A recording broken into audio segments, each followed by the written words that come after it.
It is the kind of revelation that turns a standard news story into a geopolitical thriller, and it comes from the mouth of the man who was right there in the eye of the storm.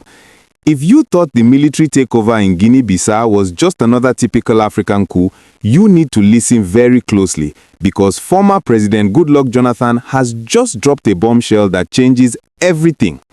The headline you saw is not just clickbait. It is based on a stunning declaration made by Jonathan upon his return to Nigeria. He is effectively saying this was not a real coup.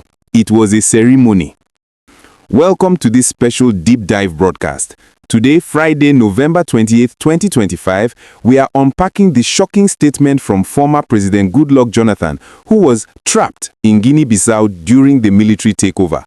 While the world was condemning the soldiers, Jonathan has come out to say that the president of Guinea-Bissau, Umaro Sissoco Embaló, might have been the one pulling the strings all along. We are going to look at his exact words, the ceremonial coup theory, and why the opposition believes this was a desperate game to hold on to power. Let's get straight to the gist. Goodluck Jonathan touched down at the Nnamdi Azikiwe International Airport in Abuja late Thursday night, looking relieved but serious.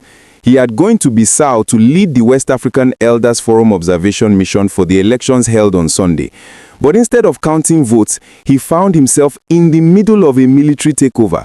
However, speaking to journalists immediately after his arrival, Jonathan refused to call it a coup in the traditional sense. He said, and I quote, "I wouldn't call it a coup. Maybe it was a ceremonial coup." Why would he say that? His reasoning is what makes this the shocker of the week. Jonathan pointed out a bizarre detail that many missed.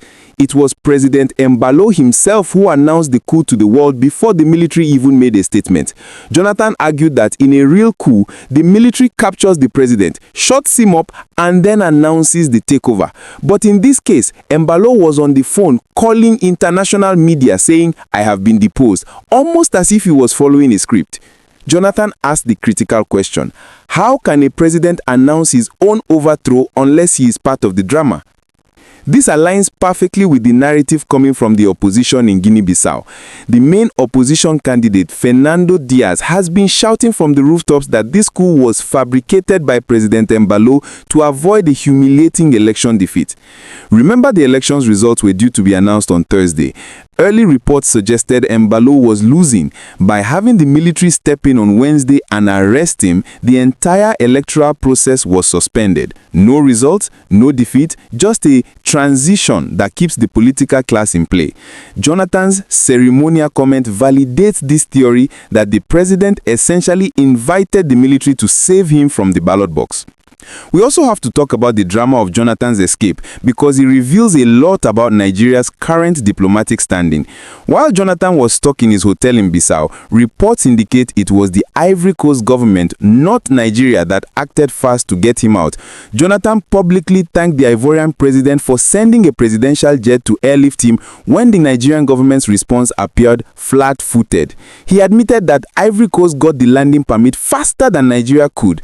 This is a subtle but stinging rebuke of our own diplomatic machinery. Why did it take a foreign country to rescue our former president? So, where does this leave us? We have a president in Guinea-Bissau who is now reportedly in exile in Senegal, but who might have orchestrated his own exit to avoid the shame of losing an election. We have a military junta led by General Hota Inter that claims to be restoring order, but might just be pausing democracy to protect their boss.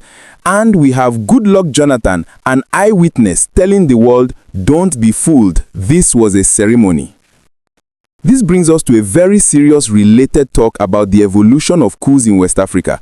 We used to have soldiers breaking down doors. Now, do we have presidents staging coups against themselves?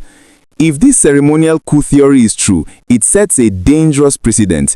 It means leaders can use the military as a reset button whenever an election doesn't go their way. It makes a mockery of ECOWAS and democracy. The question for you, my viewers, is this.